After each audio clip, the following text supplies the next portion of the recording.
Welcome to Meet the Author live from book publisher New Degree Press or NDP. I'm your host, John Saunders. NDP is part of Manuscripts Inc. This enterprise has published over 1,500 authors from 6 continents and is ranked 293rd in the Inc. 5000 list this past year.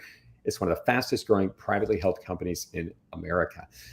Think you have a book in you? Want to start or accelerate your movement in the next 12 to 15 months? Visit creator.institute now. The next cohort, author coaching cohort, starts this winter. There's a comprehensive coaching program that will take you from idea to published book, not just published, but published like a second-time author, which includes audience creation and activation. Meet the Author Live. This episode is an opportunity to learn everything valuable there is to know about the author beyond the book. Plus, we get to answer your questions live in the chat, so please be sure to drop those in there. Those are always fun.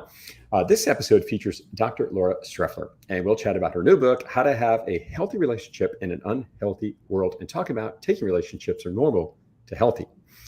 Dr. Laura is well qualified to discuss relationships, as she is, among others, a licensed mental health counselor with a full-time private counseling practice, an expert in traumatic stress, domestic violence, and forensic counseling, and a certified clinical supervisor. She's also previously published author of a book. She is also a previously published author of the book, Wife Beater Shirt Optional. There is no dress code for domestic violence. Quite a title you landed on there, which dispels the myths and misconceptions of domestic violence.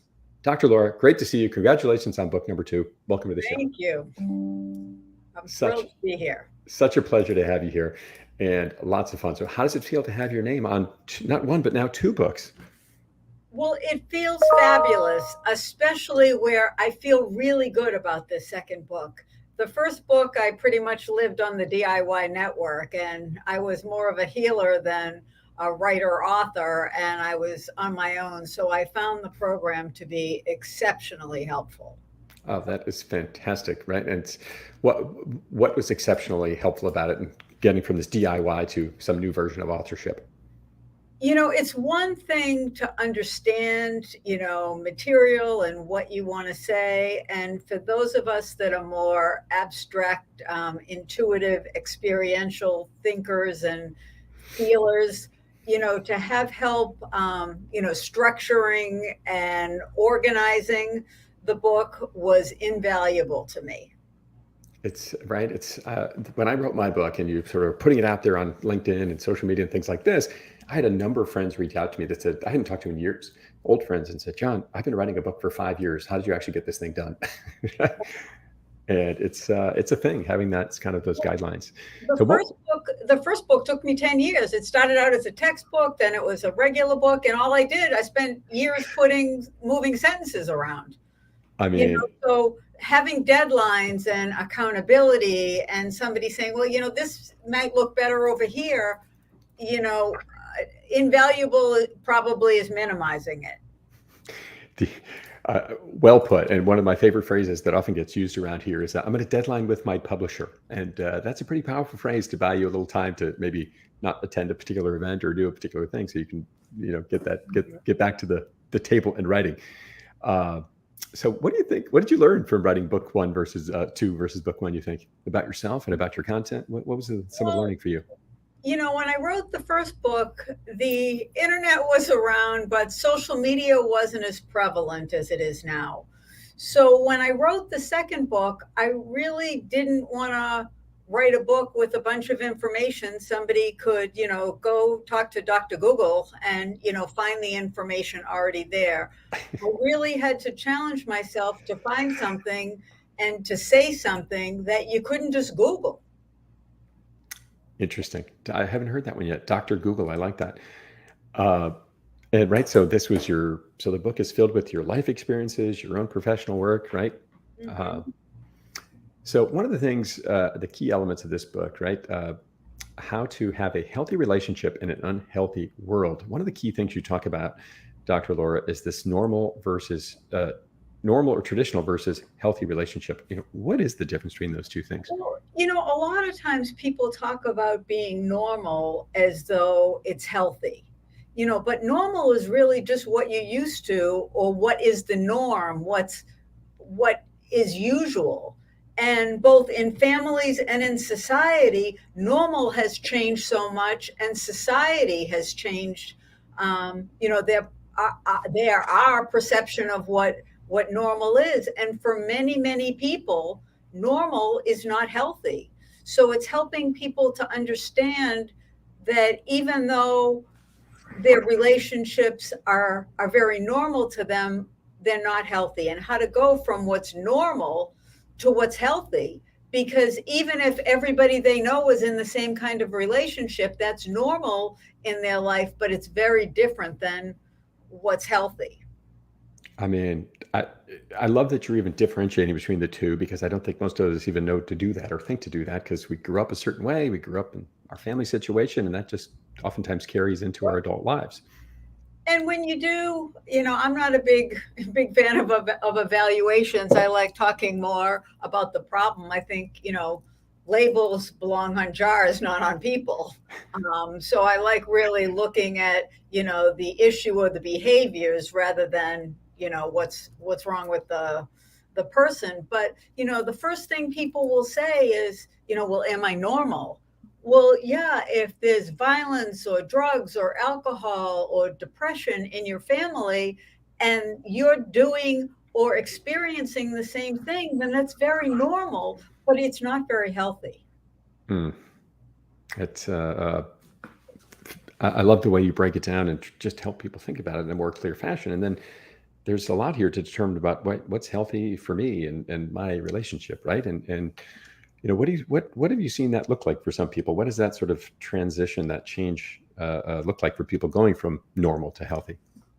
Well, a lot of people that have been in abusive, whether they're physically abusive or emotionally and mentally abusive relationships or homes, where there's alcoholism or substance abuse or early death of a parent, a lot of times, or both parents, a lot of times, people internalize that and think there's something wrong with them, that they did something or are missing something or aren't enough. And, they talk about you get what you deserve. But one of the things I talk about in the book is you don't get what you deserve. You get what you think you deserve. And if you don't believe that you're good enough and healthy enough and worthy enough to deserve a healthy relationship, then you're probably not going to find one. And even if you find one, you're likely to sabotage it before they see who you really are, or push you away. You're going to push them away before they push you away. Wow. And these thoughts, these lessons, these stories, and so much more are in your book, which I just dropped the link in the chat. For those joining us online, please do put any questions or comments you have in the chat for us and let us know where you're joining us from. Dr. Laura's book is available now wherever you buy books online, Amazon, Barnes & Noble, wherever you like to buy your books out there.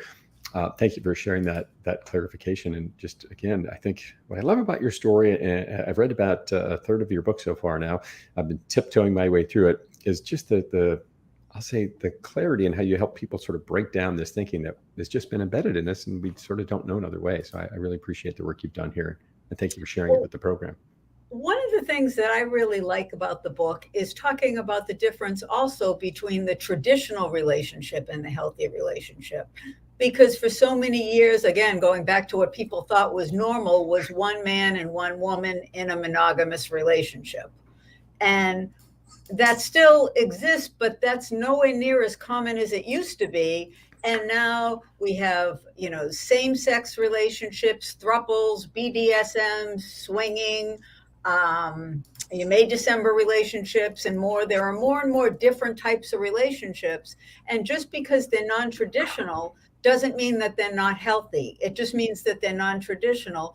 But as long as, both or all the people in the relationship are over 18, they're adults, they're using their free will, they're not coerced or manipulated, and it's where they want to be, and nobody's getting hurt, that doesn't make them unhealthy just because it may be non-traditional. So many, I can only imagine all the counseling and people you've met over the years and helping guide them through these situations. And Laura's podcast, which is out on the creator community on YouTube and Apple, Spotify, I just dropped it in the chat as well. We get into this story, a lot of these stories in much greater detail. So thank you again for sharing your story with the creator community, Dr. Laura. What A lot of people tell me as they go and write a book, and I think myself included, is that they learn more about themselves and sometimes their content going through the book writing journey. Thoughts on that one? Any examples of things you learned about yourself or more about your content as you wrote the book? I guess it filled me with so much gratitude for all the people that shared stories with me, and also for my own relationship. I've been in a long-term marriage. I've been with my husband 26 years. And one of the things, that I talk about in the book is that if it seems too good to be true, it usually is. And, it wasn't this wild passion, fairy tale, but it's real and it's solid and it's healthy. And I just adore him. And really looking at the journey, even my own journey of where I was, how I grew up.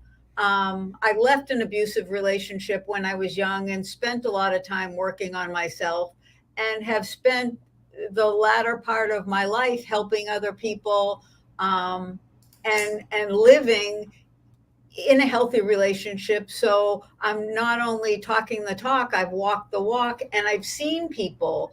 And I spent so long saying, this is, understand your situation, understand domestic violence, understand what emotional abuse is, psychological abuse. And what people kept saying to me is, Laura, I know what that is. I've been living it my whole life. What I don't know how to do is have a healthy relationship. A lot of people have never even seen one. You would be surprised how many people have never seen one. It's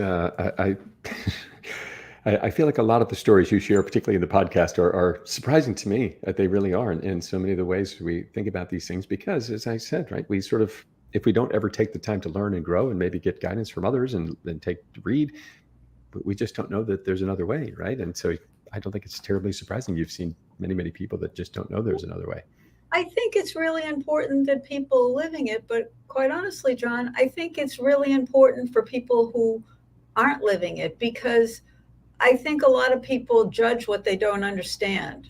And if you can understand it, even if it's not part of your own reality or lifestyle, that doesn't make it less than or wrong. And I think, I study math, and, well, maybe geography is important because I like going on trips, but algebra isn't something I'm really going to do and use in everyday life.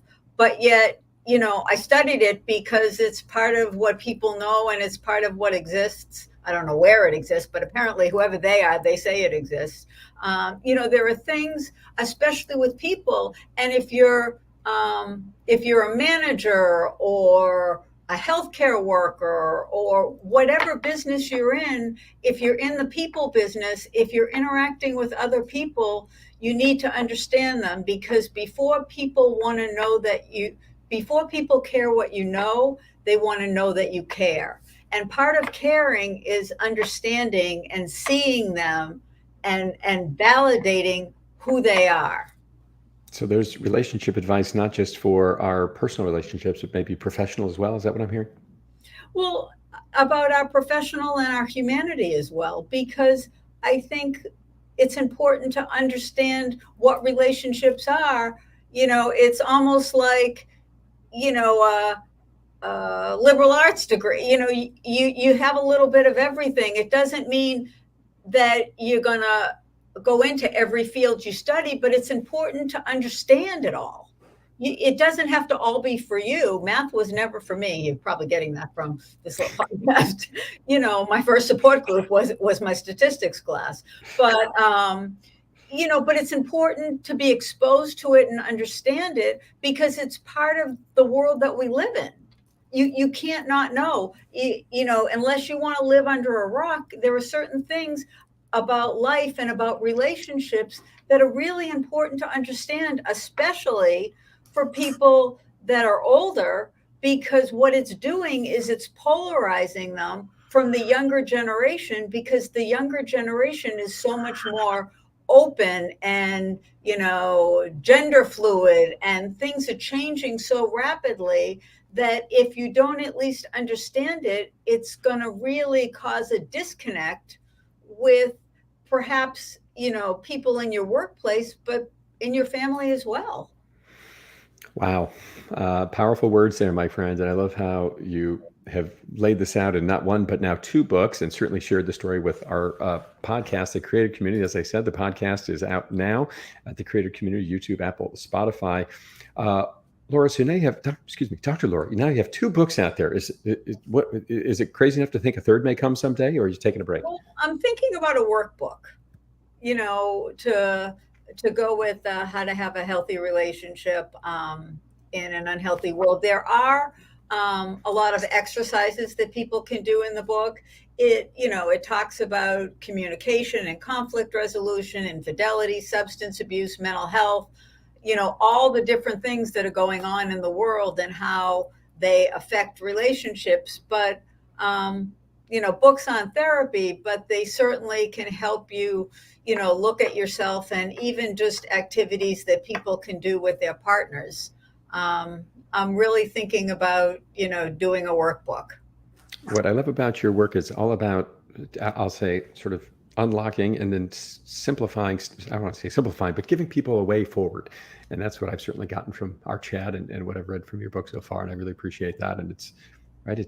None of these things happen by chance, but you've provided a really brilliant roadmap, and it sounds like you've got another one coming down the pipeline. So I love it.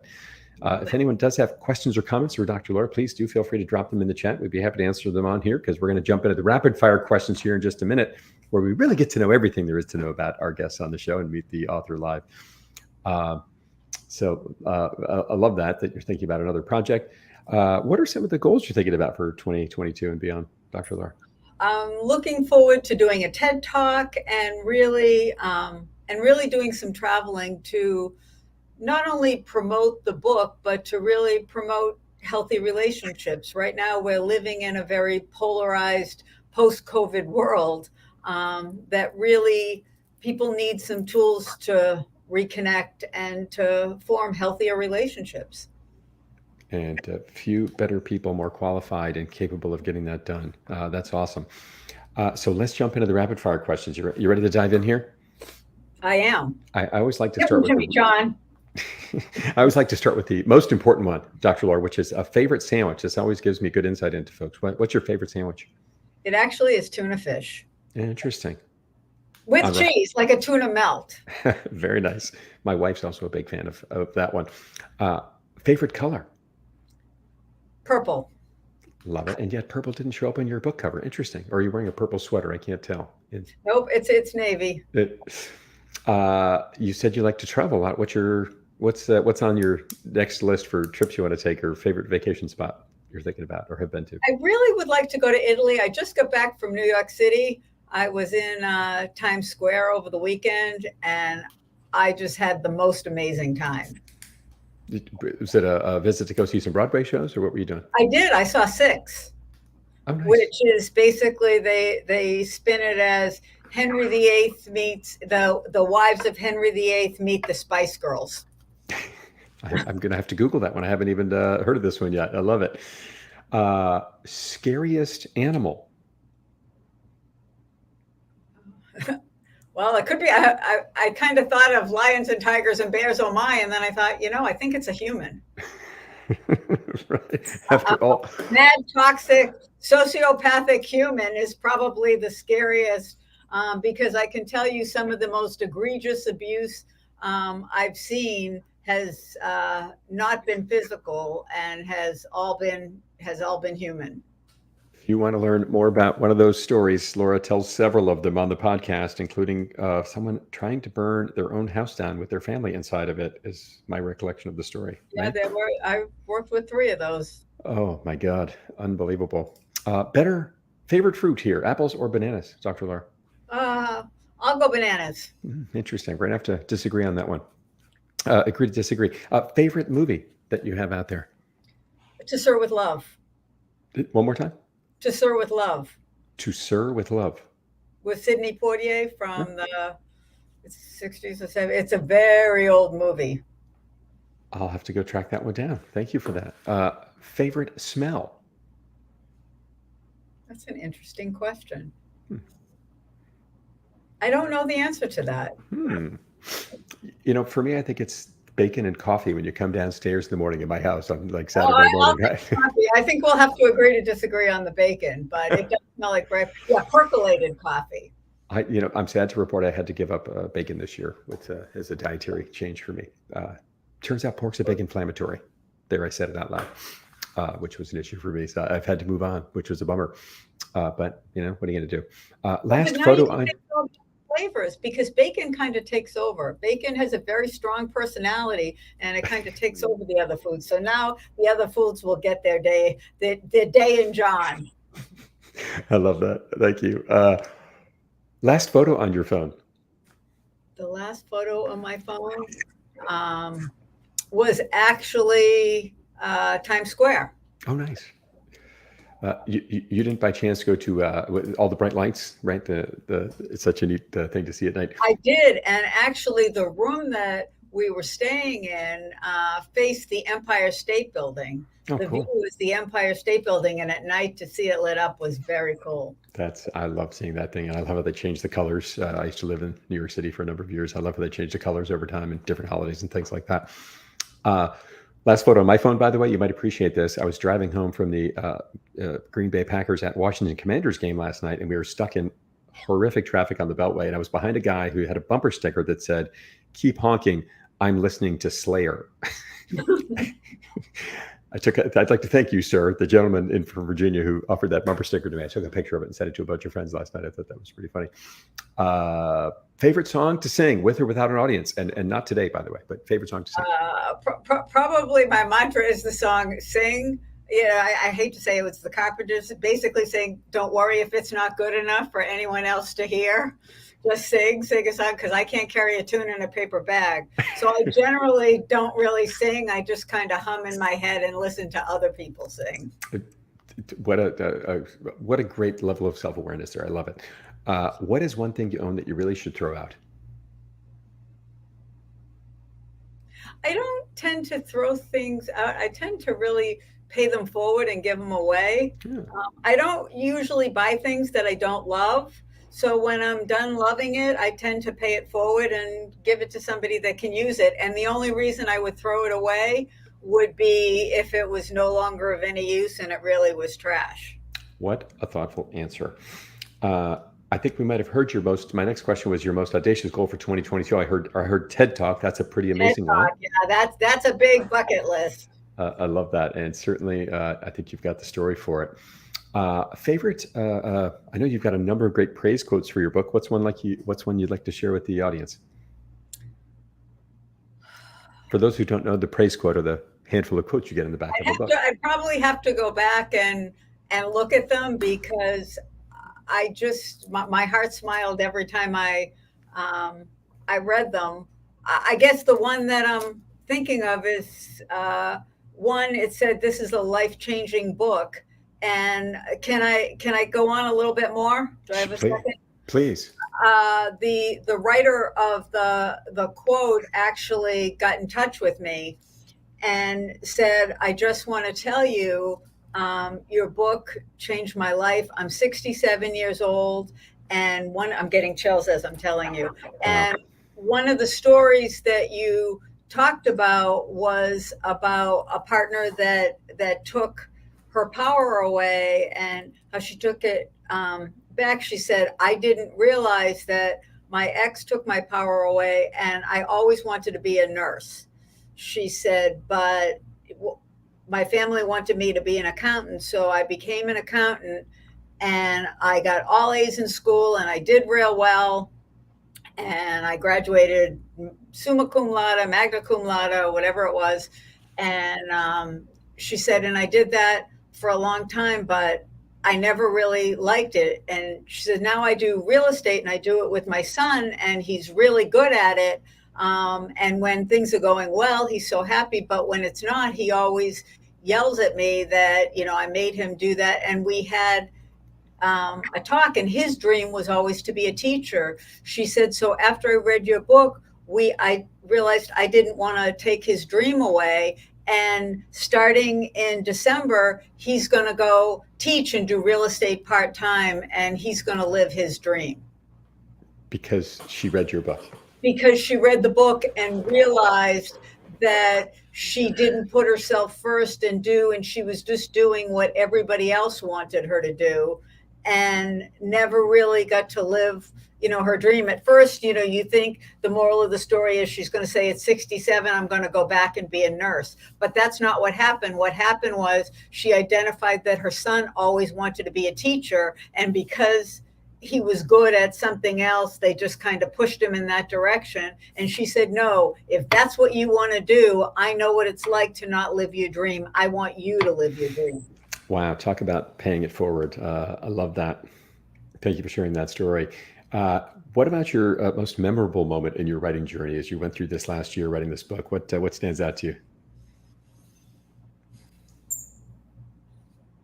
I think just the excitement of how quickly it was going. And truthfully, John, I'm really proud of this book. It's very direct. It's not long. It's not long-winded. It's comfortable.